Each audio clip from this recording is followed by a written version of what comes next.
How about the supply? Ano ho ang inyong pangitain sa supply side naman po? Ngayon po na barado na ang Strait of Hormuz. Sir Ted, no, ang confirmed na supply natin ay safe po tayo for the whole month of March up to April 15, probably kalahating buwan ng April. But as of Wednesday, nag-meeting uli. So Monday meeting, Wednesday nag-meeting uli with Secretary ng mga oil companies. Kinonfirm na rin ng mga oil companies na as early as Wednesday, nag-tender na ho sila. Agang-aga ho, nag-tender na sila ng mga bid out ng kanilang requirement beyond April 15 na inventory. Yun nga lang, at that time, hindi pa ho sila nakakatanggap ng confirmation sa mga traders, sa mga suppliers kung tanggap na yung order na yan. So, yan ho naman ang hiningi ni Secretary na unahan nyo na, mag-procure na kayo.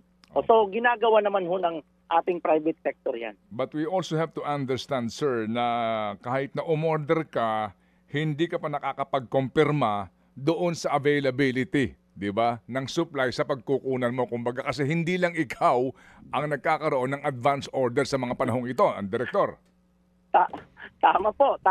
So ang atin na lang ho, probably yung ating, marami na hong paraan dyan, yung being loyal customer, pero sasabihin natin, yung ibang bansa, loyal customer din ho. So we just have to push and push, Sir Ted, no? And in fact, may dagdag na hong development. Nag-instruct na ho si Secretary kay PNOC na bumili na rin ho ng standby reserve na inventory ng diesel. Kasi tutulungan na ho natin. Since 1998, ngayon lang ho nangyari ito eh.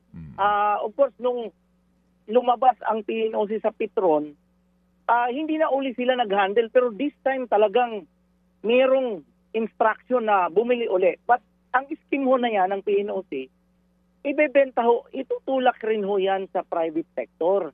Pero ang maganda dito, nakadagdag ng secured na supply, kung makabili at cost ho ang pinapabenta ang price. Kung paano binili, plus mga expenses lang, and then, yun ang presyo. Wala hong profit margin. Mga kapatid, brothers and sisters, saan ka pa? Dito na tayo sa totoo. Dito na tayo sa True FM. Mga kapatid, mag-subscribe and follow po kayo sa social media accounts ng True Network PH. Yan po kami. Hanapin nyo lang True Network PH, Facebook, Instagram, YouTube, TikTok, and podcast.